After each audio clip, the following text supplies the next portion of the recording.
So today we are going to start with a new topic. कौन सा है आज बेटा? Enthalpy change. यानी कि अब आपके पास डेल्टा एच की बात होने वाली है। एंथैल्पी डेल्टा एच हम लोग रिलेट कर चुके थे, क्यू को डेल्टा एच हम लोगों ने रखा था लास्ट लेक्चर में, हमने ये सारी चीज़ें देखी थी, राइट। अब हम लोग आज देखेंगे कि एंथैल्पी चेंज क्या है, कैसे होती हैं, कितने टाइप्स की हमारे पास एंथैल्पी आती है, ये सारी चीज़ आपके सामने आने वाली है। सबसे पहले आप लोगों से कहा जा रहा है कोई भी एक रिएक्शन है उसकी कहानी एक ही होती है। क्या? कि आपके पास आपके रिएक्टेंट कन्वर्ट होते हैं प्रोडक्ट में। आपके पास दो तरीके की प्रोसेस होती हैं, एक आपके पास आती है एक्सोथर्मिक प्रोसेस और एक आपके पास होती है एंडोथर्मिक प्रोसेस। एक्सोथर्मिक प्रोसेस की अगर हम लोग बात करेंगे तो उसके केस में हमारे पास हीट रिलीज हुआ करती थी, और एंडोथर्मिक की अगर हम लोग बात करेंगे तो हमारे पास उसमें जो हीट थी वो हमारे पास क्या हुआ करती थी? एब्जॉर्ब हुआ करती थी बेटा। अब मैं बात करता हूँ कि आपके पास एक्सोथर्मिक और एंडोथर्मिक की कहानी कैसे आती है। अगर मैं बात लेके चलता हूँ कि मेरे पास प्रोसेस एक्सोथर्मिक है, तो बेटा एक्सोथर्मिक के केस में जो ये एनर्जी है ये रिएक्टेंट की मानूंगा और ये प्रोडक्ट की मानूंगा, तो मेरे पास कुछ इस तरीके से वेरी करती है। यानी कि रिएक्टेंट की एनर्जी आपके पास प्रोडक्ट से ज़्यादा पाई जाती है इन एक्सोथर्मिक प्रोसेस। तो एक्सोथर्मिक प्रोसेस में हमारे पास रिएक्टेंट की एनर्जी ज़्यादा और प्रोडक्ट की एनर्जी क्या होती है? कम होती है। और अगर मैं बात करता हूँ एंडोथर्मिक की, तो कहानी उल्टी हो जाएगी बेटा। उस समय पर हमारे पास क्या हो जाएगा बेटा? एंडोथर्मिक के लिए आपके पास रिएक्टेंट की एनर्जी कम और जो प्रोडक्ट की एनर्जी होगी क्या हो जाएगी? ज़्यादा हो जाएगी। तो ये आपके पास किसका केस आ जाएगा? एंडो का केस आ जाएगा। ठीक है, तो ये आप लोगों से पूछा जाता है ग्राफ, अगर एक आध नंबर है पूछना चाहें कि भैया इनके ग्राफ में कौन सी चीज़ रिएक्टेंट को बता रही है, कौन सा प्रोडक्ट बता रही है, कौन सा एंडो बता रही है, कौन सा एक्सो बता रही है, तो आपको पता होना चाहिए। लेकिन यहाँ पर आप लोगों को एक चीज़ याद रखनी है कि जो फॉर्मेशन ऑफ बॉन्ड है वो हमारे पास कैसा रहता है? हमेशा एक्सोथर्मिक प्रोसेस। तो formation of bond is a exothermic process, क्योंकि बॉन्ड बनने की वजह से हीट रिलीज होती है। बॉन्ड क्यों बनते हैं? स्टेबलाइज होने के लिए। और हीट रिलीज हो रही है तो एनर्जी लोअर हो रही है, यही तो कहानी थी। हीट रिलीज होने का मतलब क्या है? एनर्जी आपकी कम हो रही है, और जब एनर्जी कम होती है तो प्रोडक्ट क्या होता है? हमारे पास स्टेबल हो जाता है। ये हम लोग पढ़ चुके हैं। किसी भी चीज़ की स्टेबिलिटी उसकी एनर्जी के इन्वर्सली प्रोपोर्शनल थी। ज़्यादा एनर्जी मतलब कम स्टेबल, यही कहानी हमने देखी थी। तो ये चीज़ आप लोगों से पूछी गई है पहले भी, और आपको ये चीज़ बतानी भी पड़ती है। अब अगर हम लोग आते हैं enthalpy change of a chemical reaction, क्या बताना जा रहे हैं? Enthalpy change of a chemical reaction. अगर मैं कहता हूं किसी भी रिएक्शन की डेल्टा एच से दूंगा, तो बेटा किसी भी रिएक्शन की एंथैल्पी चेंज को दिया जाता है समेशन, यानी कि सिग्मा जिसको आप देखते हो, यानी कि जितनी भी चीजें आ रही हैं सबको ऐड करना है। Enthalpy of product minus enthalpy of reactant. यानी कि आपके पास मान के चलिए कोई रिएक्शन है A plus B gives C plus D. अगर मैं आपसे कहता हूं आपको इस रिएक्शन की एंथैल्पी लिखनी है, तो आप कहेंगे कि sir enthalpy of C plus enthalpy लिख दिया है तो यहीं पे आएगा HC plus HD minus enthalpy of HA plus HD। यानी कि प्रोडक्ट ये बना माइनस रिएक्टेंट का। यहां पर इनकी एनर्जी आपको दे रखी होगी, इनकी हीट आपको दे रखी होगी, और एक मोल सब्सटेंस की जो आपको हीट प्रोवाइड कर रहा होगा, जो दे रखी होगी, उसे आप क्या बोलेंगे? Molar enthalpy. एक मोल सब्सटेंस की जो आपको वैल्यू प्रोवाइड कर रखी होगी वो क्या होगी? आपकी मोलर एंथैल्पी। अब ये आपके पास प्रोडक्ट माइनस रिएक्टेंट हमेशा रहेगा, ऐसा कहना गलत है। कुछ जगह पर आप लोगों को बॉन्ड डिसोसिएशन एंथैल्पी पूछ लेता है, वो हम लोग आगे देखेंगे। वहाँ के केस में हम लोग रिएक्टेंट माइनस प्रोडक्ट करते हैं, वो जब हम आगे पहुँचेंगे तब देख लेंगे। अब अगर मैं कहता हूँ कि इसके स्टोइशियोमेट्रिक कोफिशिएंट लगा देता हूँ, ए बी छोटा सी छोटा, कुछ भी हो सकता है, 1 2 3 4 5 6 7, इसके ए में कोई भी नंबर आ सकता है, कोई भी न्यूमेरिक वैल्यू आ सकती है। अगर मेरे पास यहाँ पर कोई भी एक न्यूमेरिकल वैल्यू आ जाती है तो ऐसे केस में बेटा उस वाली वैल्यू से, जैसे यहाँ पर है तो मेरे को यहाँ पे मल्टीप्लाई करना पड़ेगा, यहाँ पर सी है तो डी से मल्टीप्लाई करना पड़ेगा, यहाँ पर ए से मल्टीप्लाई, यहाँ पे बी से, यानी कि जो इनकी वैल्यू है न्यूमेरिक की उसकी आपको यहाँ पर यूज करना होता है। तो इस तरीके से आपके पास एंथैल्पी और मोलर एंथैल्पी का कॉन्सेप्ट आपकी किताब में दिया गया है। तो enthalpy change is a very useful quantity because the knowledge of this quantity is required when one needs to plan the heating और cooling required to maintain in an industrial chemical reaction at constant temperature. ये सारी चीज़ें आपके पास बताई गई हैं। फटाफट से आते हैं स्टैंडर्ड एंथैल्पी ऑफ रिएक्शन। क्या वर्ड बोल रहा है? स्टैंडर्ड एंथैल्पी ऑफ रिएक्शन क्या होता है, कैसे होता है, आइए समझने की कोशिश करते हैं। बेटा स्टैंडर्ड एंथैल्पी ऑफ रिएक्शन है कि जब भी आप कोई रिएक्शन को लिख रहे हो, जब भी आप किसी रिएक्शन को लिख रहे हैं, उस समय पर जो भी आप लोगों ने एलिमेंट्स लिए हैं वो अपने स्टैंडर्ड फॉर्म में है। जनरली स्टैंडर्ड एंथैल्पी के लिए अगर रिएक्शन का है तो हम लोग ऐसा कुछ साइन यूज कर देते हैं। तो ये साइन हमारे को क्या बताता है? ये आपके पास स्टैंडर्ड का साइन। स्टैंडर्ड के दौरान जो भी एलिमेंट अपने प्योर और मोस्ट स्टेबल फॉर्म में पाया जाता है उसको लिया जाता है। जैसे हाइड्रोजन गैस लेंगे, क्लोरीन गैस लेंगे, ये सब इनकी स्टेबल फॉर्म है। आयरन सॉलिड लेंगे, ये सब इनकी स्टेबल फॉर्म है। इस समय पर इनका प्रेशर 1 atm माना जाता है और टेम्परेचर जिस पे ये सब चीज़ मानी जाती हैं वो लगभग हमारे पास 25 डिग्री सेल्सियस या फिर 298 केल्विन रखा जाता है। तो ये चीज़ आप लोगों के सामने यहाँ पे दी गई है। और इसके बाद का टॉपिक है enthalpy change during phase transformation. Next topic क्या है हमारे पास? Enthalpy change during phase transformation. आइए समझने की कोशिश करते हैं। फेज ट्रांसफॉर्मेशन का मतलब है बेटा आप एक फेज से दूसरे फेज में जा रहे हैं, यानी कि सॉलिड से लिक्विड कह लो, लिक्विड से गैस कह लो, गैस से सॉलिड कह लो, सॉलिड से गैस कह लो। मतलब आप बेसिकली क्या करना चाह रहे हो? यहाँ पर फेज चेंज करने जा रहे हैं। एक चीज आपसे अगर मैं पूछूं कि बेटा 0 डिग्री आइस रहती है और 0 डिग्री पे आइस जो है मेल्ट भी हो जाती है, राइट? यानी कि इस फेज पे आइस क्या है, कन्वर्जन दोनों तरफ हो सकता है। ये हमारे पास सॉलिड से लिक्विड में आ गया। तो यानी कि आप लोग ऐसा कह सकते हैं जब भी हमारे पास फेज चेंज होता है उस समय पर टेम्परेचर हमारे पास कांस्टेंट रहता है। यानी कि एक बर्फ और पानी जो 0 डिग्री पे है उनमें टेम्परेचर में कोई फर्क, जब नाम ही बता रहा है 0 डिग्री है तो टेम्परेचर क्या हुआ? कुछ भी नहीं। टेम्परेचर तो आपके पास सेम ही रहता है। बस एक पॉइंट पकड़ना है जहाँ पे वो सॉलिड फॉर्म में है और जहाँ पे वो लिक्विड फॉर्म में है, और इस पॉइंट को हम लोग क्या बोलेंगे?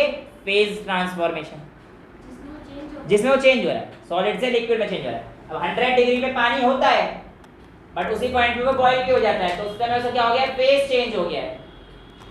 अब आपको कितनी हीट, ध्यान सुनना बेटा इस चीज को, कितनी हीट रिलीज या एब्जॉर्ब हुई? 1 मोल आइस को, 1 मोल सॉलिड आइस को उसके स्टैंडर्ड फॉर्म में आने के लिए उसे आप क्या बोलेंगे? Enthalpy of fusion. जनरली आप लोगों को यहां पर पता होना चाहिए यहां पर हीट एब्जॉर्ब हो रही है, क्योंकि हीट जब एब्जॉर्ब होगी तब जाके वो मेल्ट होगी। जब हीट, तो यहां पे हमारे पास एंथैल्पी ऑफ फ्यूजन में एंडोथर्मिक प्रोसेस को बताया गया है, क्योंकि हीट एब्जॉर्ब होगी तभी तो वो लिक्विड में जाएगा बेटा। तो enthalpy of fusion is always an endothermic process.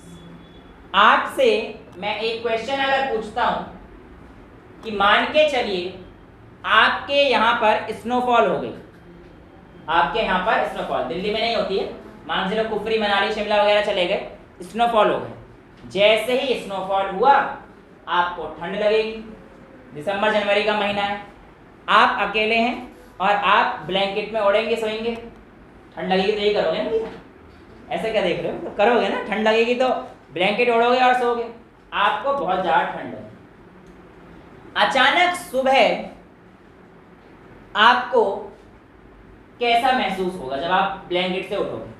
Option A ज़्यादा ठंड लगेगी क्योंकि हम लोग अंदर थे इसलिए कम ठंड लगेगी, है ना, या ऑप्शन सी सर दोनों में सेम ही रहेगा, कोई अंतर नहीं रहेगा, या ऑप्शन डी कुछ भी नहीं होगा सर, हमें क्या होने वाला है, ज़्यादा ठंड लगेगी कम ठंड लगेगी? क्यों ज़्यादा ठंड लगेगी? हाँ हाँ, मतलब वो कह रही है कि घर से निकलते ठंड लगती है, ऐसा थोड़ी होता है। नहीं बेटा, सडन टेम्परेचर चेंज तो आपके पास बर्फ पड़ते वक्त भी हुआ। आंसर तुम लोगों का ठीक है कि टेम्परेचर मतलब जो है हमारे पास एक्चुअल में क्या हुआ है, ध्यान सुनना यहाँ पे, आपको ज़्यादा ठंड क्यों लगेगी मैं इसका रीज़न बताता हूँ। आपकी जो बर्फ पड़नी थी पड़ गई, जो जमी थी वो तो जम गई। जैसे ही आप सुबह उठेंगे वो बर्फ क्या होगी, अपनी नॉर्मल स्टेट में जाना चाहेगी, enthalpy of fusion, normal state में जाना चाहेगी, यानी कि लिक्विड फॉर्म में जाना चाहेगी।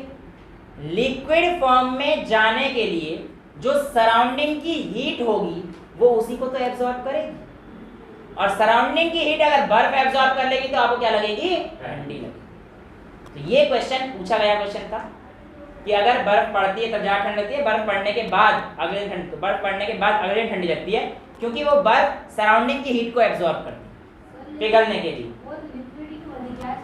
डायरेक्ट गैस नहीं बनेगी ना, हाँ इतना भी नहीं है, सराउंडिंग में टेम्परेचर दिया आज तो वैसी बर्फ पड़ रही है, तुम डायरेक्ट गैस बना दो, बनाएंगे गैस पर अभी इसको नहीं। तो ये हमारे पास क्या है, एंथैल्पी ऑफ फ्यूजन, और इसकी जो वैल्यू रहती है क्योंकि एंडोथर्मिक है +6 किलोजूल पर मोल देखी गई है, यानी कि बर्फ से पानी में जाने की एंथैल्पी कितनी देखी गई है, +6 किलोजूल पर मोल। तो यहाँ पर आप लोगों के पास ये बोला है मेल्टिंग ऑफ सॉलिड आपके पास एंडोथर्मिक है और बाकी सारी चीज़ें भी एंडोथर्मिक हैं।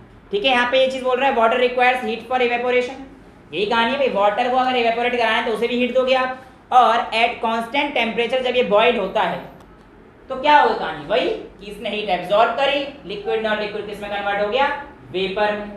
इसे क्या बोल देंगे, एंथैल्पी ऑफ वेपराइजेशन। भाई फ्यूजन का मतलब क्या होता है, सॉलिड से लिक्विड में कन्वर्ट होना, वेपर का मतलब क्या होता है बेटा, लिक्विड से गैस में कन्वर्ट हो जाना। अच्छा, लिक्विड का नेचर मतलब वो गैस नहीं बनता? नहीं, गैस बन तो रहा है, नहीं अपने आप तो बेटा कुछ नहीं होगा, नहीं आइस अपने आप भी नहीं हुई, आइस ने भी हीट एब्जॉर्ब करी, हाँ हीट एब्जॉर्ब करेगा तो ये भी होगा। जनरली आपके पास इवेपोरेशन और बॉइलिंग में यही तो अंतर होता है कि इवेपोरेशन तो किसी भी टेम्परेचर पे हो सकता है, गर्मी में कपड़े सूखते हैं इसका मतलब थोड़ी गर्मी में टेम्परेचर 100 डिग्री है, बाहर 30-40 डिग्री आराम से कपड़े सूख जाते हैं।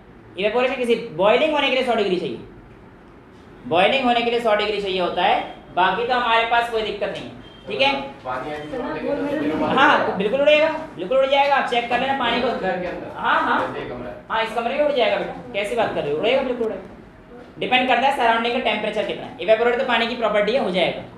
ठीक है, अब कहानी आती है एंथैल्पी ऑफ क्या था, इवेपोरेशन, जहां पर आपने इतनी हीट दी, इवेपोरेशन नहीं बोलते बेटे इसे वेपराइजेशन बोलते हैं, तू और गलवा दे मेरे से, वैसे वीडियो देख रहे हैं बच्चे। तो कहने का मतलब क्या है कि एंथैल्पी ऑफ वेपराइजेशन मतलब क्या होता है, कितने अमाउंट ऑफ हीट आपने वाटर को दी कि वो किस फॉर्म में पहुंच गया, गैसियस फॉर्म में पूरी, तो हमारे पास क्या आ गया एंथैल्पी ऑफ वेपराइजेशन। नेक्स्ट आप लोगों ने देखा होगा कपूर, कैम्फर, ये डायरेक्ट सॉलिड से कहाँ पहुंच जाते हैं, गैस में। तो ये हमारे पास क्या होता है, अब ये कपूर तो कपूर है ना बेटा, आइस कपूर थोड़ी है, आइस तो पहले लिक्विड में जाएगी, लेकिन कपूर या फिर जो ऐसे कैम्फर वगैरह हैं ये डायरेक्ट सॉलिड से गैस में पहुंच जाते हैं। तो इस प्रोसेस को हम लोग क्या बोलते हैं, सब्लिमेशन।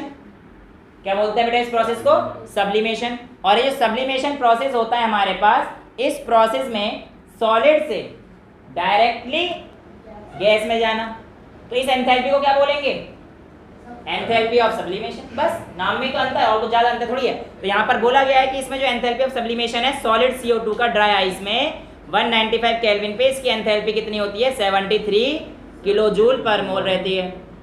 सो सब्लिमेशन पे हम लोग थे ना, तो यानी कि डायरेक्ट अगर कोई चीज सॉलिड से गैस बन रही है तो आपके पास वो क्या होगी, जितनी हीट आपको चाहिए वो आपकी एंथैल्पी ऑफ सब्लिमेशन, राइट। अब बेटा किसी भी चीज की एंथैल्पी किस चीज पर डिपेंड कर रही है, तो आप कहेंगे sir intermolecular forces of attraction पर। सीधी सीधी बात है, जिसका मॉलिक्यूलर फोर्स ऑफ इंटरेक्शन जितना ज्यादा होगा उतनी आपको हीट देनी पड़ेगी, उतनी आपको एंथैल्पी देनी पड़ेगी, उतनी आपको एनर्जी देनी पड़ेगी।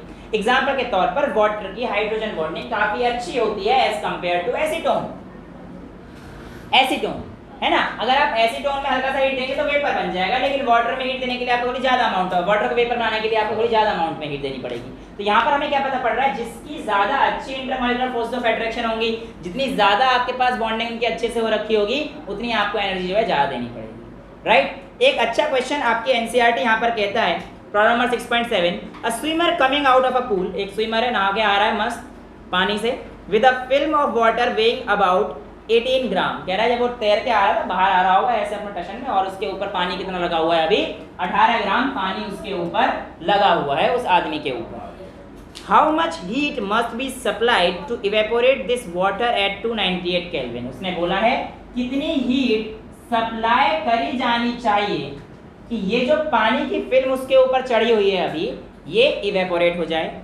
Calculate the internal energy of vaporisation, यानी कि आपको क्या निकालनी है, U निकालनी है, U वेपराइजेशन निकालनी है।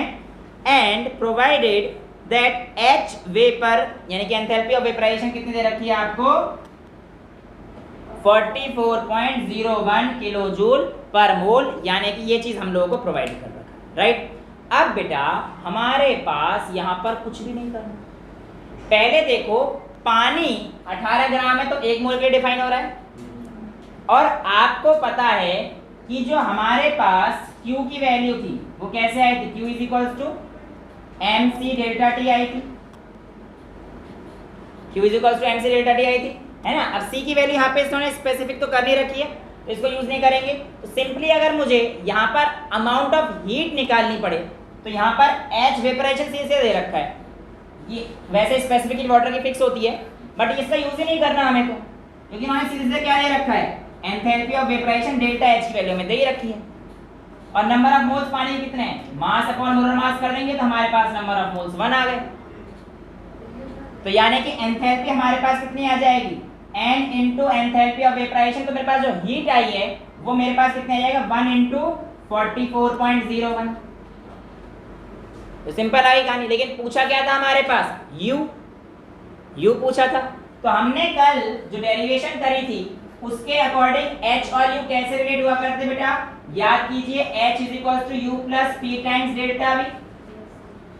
और ये कहानी है कि आपका जो H2O है ये लिक्विड से गैसियस में कन्वर्ट हो रहा है, यही तो कहानी, इवेपोरेट हो रहा है हमारे पास।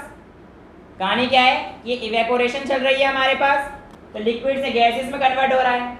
अब ये जो H is equal to U plus P delta V है, इसको मैं U निकालना है, H minus P times delta V लिखा जा सकता है, और P डेल्टा V को मैंने आपको कल बताया था NGRT, जहाँ पे Ng हमारे पास number of moles of gaseous products थे।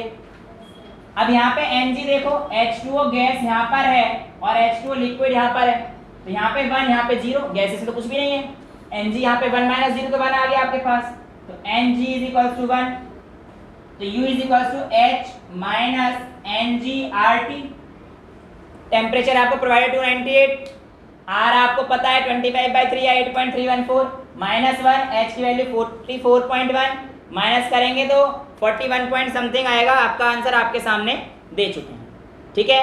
नेक्स्ट प्रॉब्लम नंबर 6.8 की अगर हम लोग बात करते हैं, कहता है assuming the water vapour to be a perfect gas, calculate the internal energy change. आपको क्या बताना है इस बार भी, इंटरनल एनर्जी चेंज बताना है, यानी कि यू बताना है व्हेन 1 मोल ऑफ वाटर, इस बार भी कहानी 1 मोल की दे दी गई है, when 1 mole of water at 100 degree Celsius, at 100 degree Celsius at 1 bar pressure is converted to ice at 0 degree Celsius। इसको किस में बदला है, 1 मोल वाटर 100 डिग्री सेल्सियस पे आपने 1 मोल आइस पे बदल दिया है एट 0 डिग्री सेल्सियस। ये कहानी दी गई है और इसमें बोल रखा है given enthalpy of fusion of ice is 6 kilo joule. मैं आपको पहले बता चुका था। Enthalpy of fusion of ice यानी कि एंथैल्पी डेल्टा एच फ्यूजन कितना दे रखा है आपको 6 दे रखा है। Delta H fusion of ice आपको कितना दे रखा है 6 किलो जूल पर मोल। और आगे specific heat capacity of water आपको कितना दे रखा है 4.2। तो हमारे पास C की वैल्यू कितनी दे रखी है 4.2 दे रखी है, जो मैंने आपको बोला था फिक्स भी रहती है। वाटर के लिए आप लोग याद भी रख सकते हैं, वाटर की वैल्यू आपको याद रहनी चाहिए। अब कहानी देखो बेटा, कहानी तो हमारे पास थोड़ी सी इस बार कॉम्प्लिकेटेड है।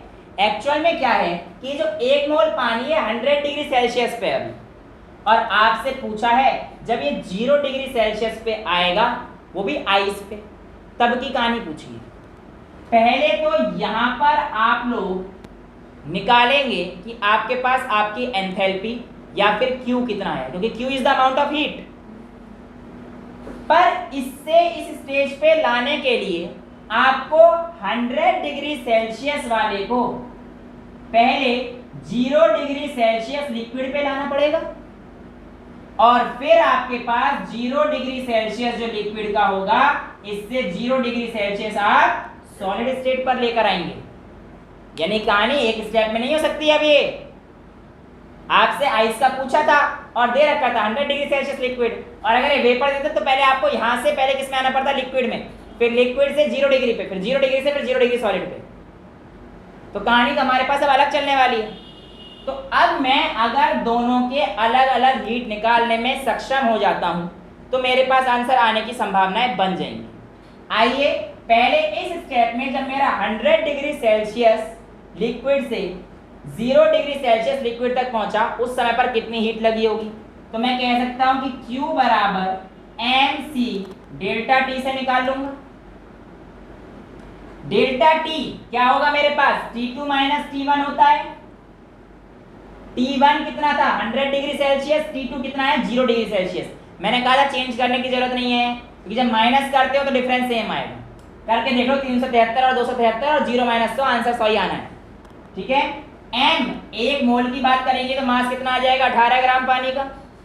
18 into C specific heat water की फिक्स दे रखी थी 4.2, और डेल्टा T कितना हो जाएगा -100। भाई 0 माइनस 100 करोगे ना तो यहाँ पे माइनस इंटू 100 कर देंगे, तो इस कैलकुलेशन की जो आपके पास वैल्यू आती है इसकी कितनी आती है -7.56 किलो जूल पर मोल आ रही है। -7.56 किलो जूल पर मोल आ रही है। तो एक हीट होगी क्या बेटा? बेटा 100 डेल्टा टी निकालना है ना। n की वैल्यू 18 ग्राम, c की वैल्यू फिक्स थी, और डेल्टा टी मतलब चेंज इन टेम्परेचर।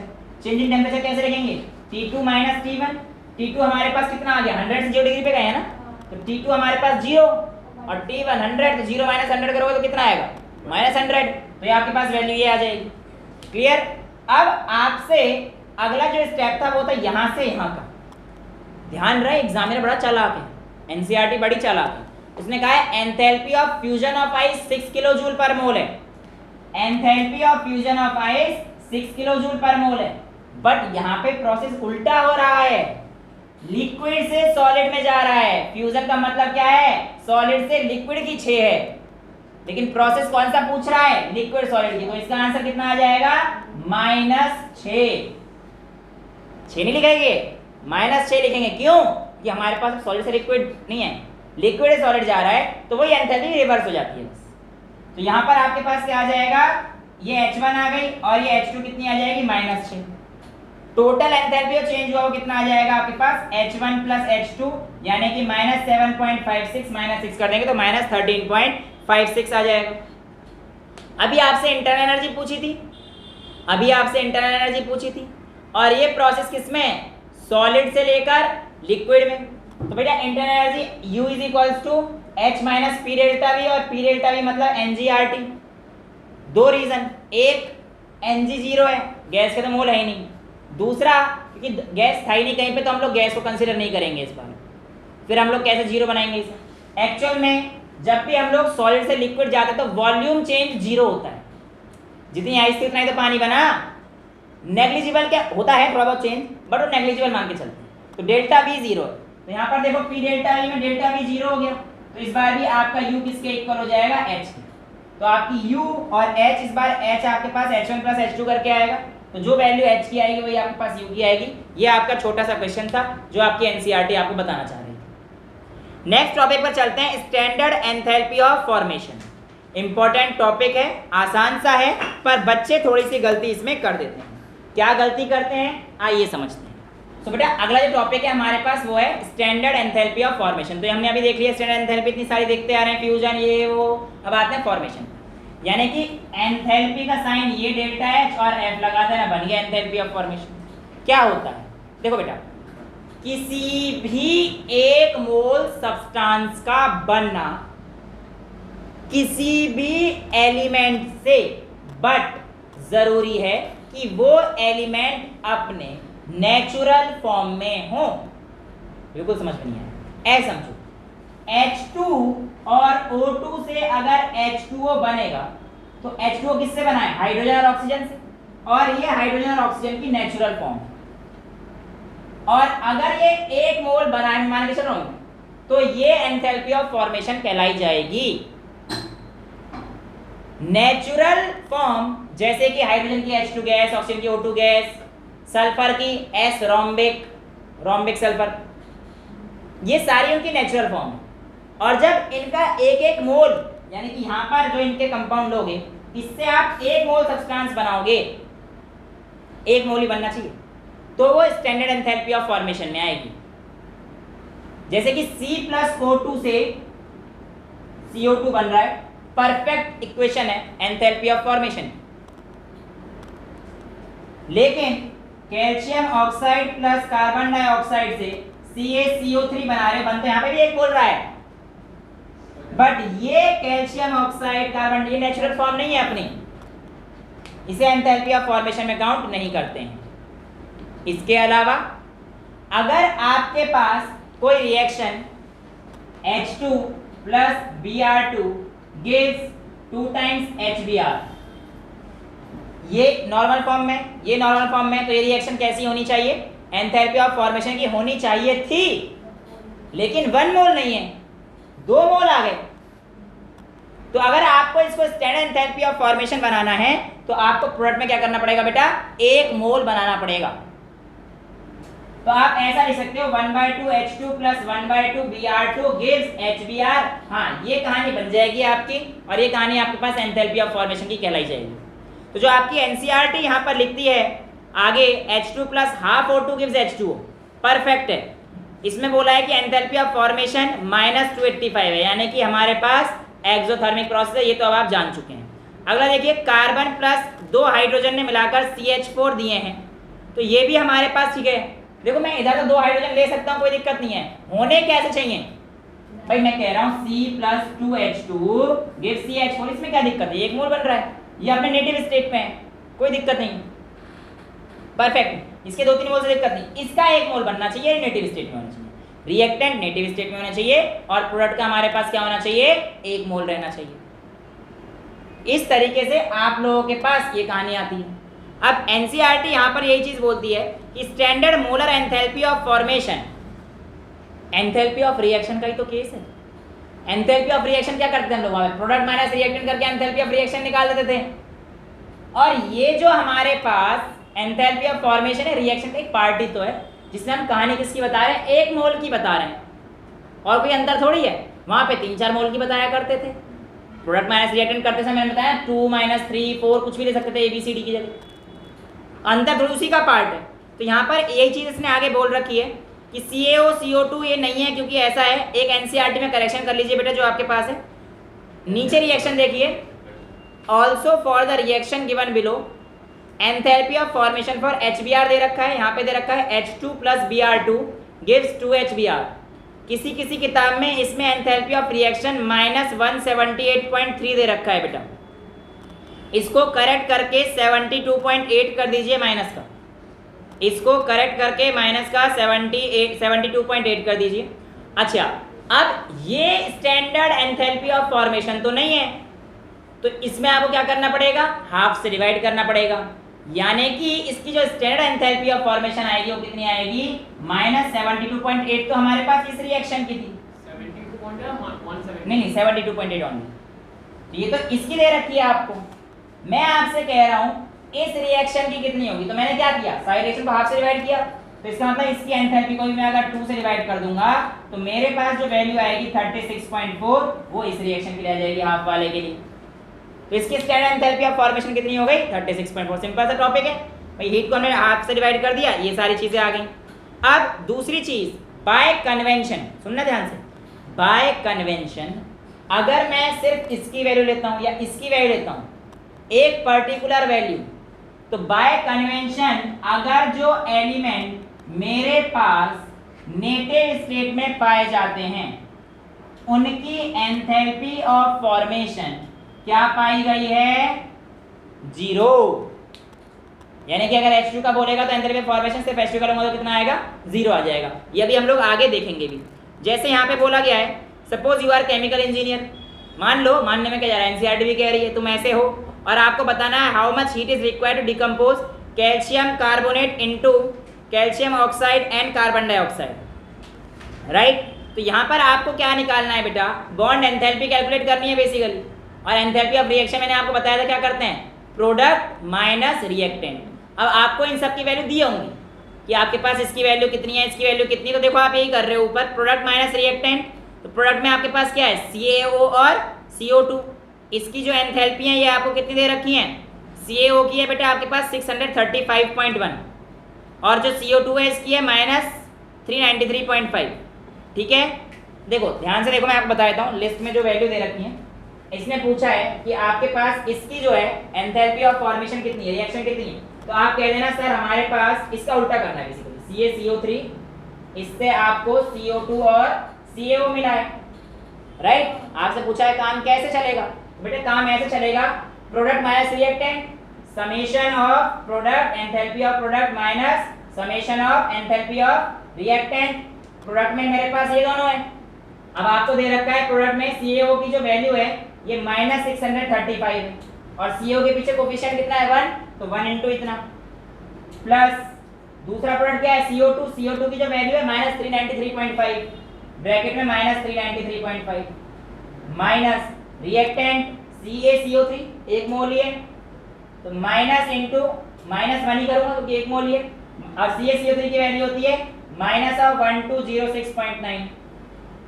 समझ में आई कहानी भाई, प्रोडक्ट माइनस रिएक्टेंट तो करना, ये माइनस माइनस प्लस हो जाएगा, इसको सॉल्व करोगे तो आपके पास आपके एनसीईआरटी ने आंसर दे रखा है, उसको छाप लेना। अच्छा ये जैसे 1 लगा रखा है, हाँ 1 का मतलब ये है कि बेटा इसके पीछे कोफिशिएंट 1 है, अगर यहाँ पे 2 होता तो जो CO2 की हीट थी यानी कि इसके पीछे मैं 2 की मल्टीप्लाई करता। ये कहानी अभी हम लोग आगे करेंगे, ठीक है।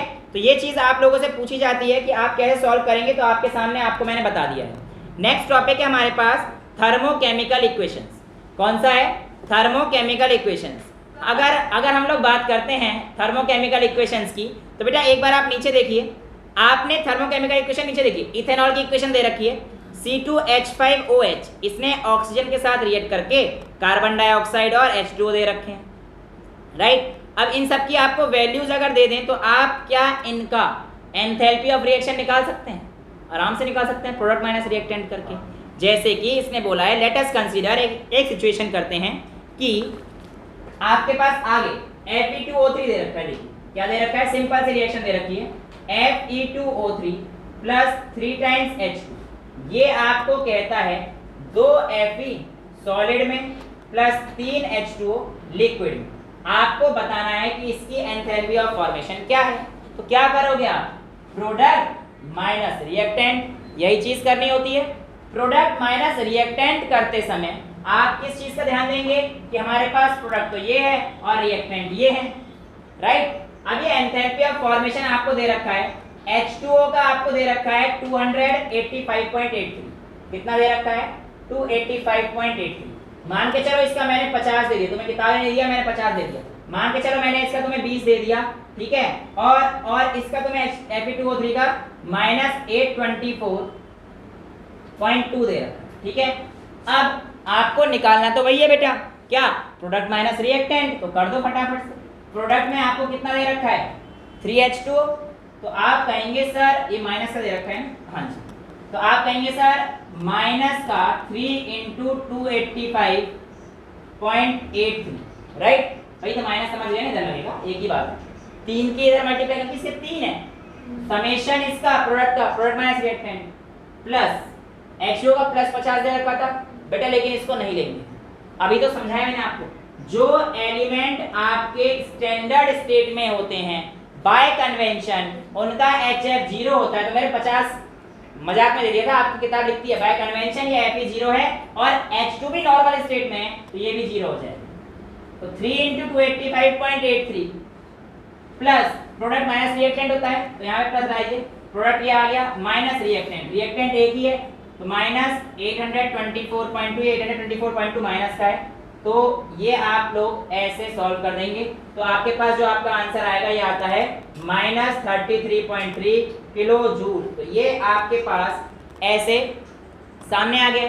अब इसने कहा, इसी ने आगे कहा कि मान के चलो मैं सारे इक्वेशन को हाफ कर देता हूँ, क्या बोला, हाफ कर दी, देखो हाफ Fe2O3 को हाफ ले लिया, इसे 1/2, इसे 3/2, ये आ गया 1 और ये कितना आ गया 3/2, तो आप देखेंगे कि आपका आंसर भी हमारे पास यहाँ पर क्या आ चुका है, हाफ आ चुका है, 16.6 आया माइनस का, तो इसका मतलब हमें क्या पता पड़ा कि ये जो हमारे पास एंथैल्पी ऑफ फॉर्मेशन आ रही है रिएक्शन की, ये अमाउंट ऑफ सब्सटेंस पे डिपेंड कर रही है, मैंने इसको हाफ किया तो ये भी हाफ हो गई, इसका मतलब ये एक ऐसी क्वांटिटी है जो अमाउंट ऑफ सब्सटेंस पे डिपेंड करती है, और ऐसी क्वांटिटी जो अमाउंट ऑफ सब्सटेंस पे डिपेंड करती हैं उसे हम लोग क्या बोलते हैं, एक्सटेंसिव क्वांटिटी, इसीलिए एंथैल्पी आपकी किस में आती है, एक्सटेंसिव क्वांटिटी, और एंथैल्पी ऑफ फॉर्मेशन आपकी एक्सटेंसिव क्वांटिटी है। इसी में बस आगे जो बोल रखा है वो ये, मान के चलो आपके पास N2 प्लस 3H2 का 2NH3 दे रखा है, और इसकी वैल्यू आपको दे रखी है 91.8 माइनस का 91.8 किलो जूल पर मोल, इसकी एंथैल्पी ऑफ फॉर्मेशन दे रखी है।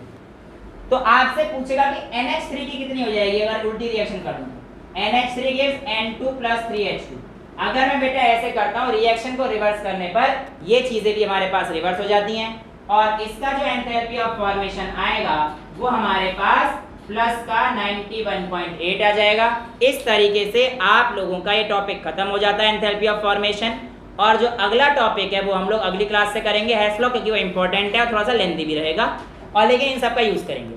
तो that's all for today, thank you.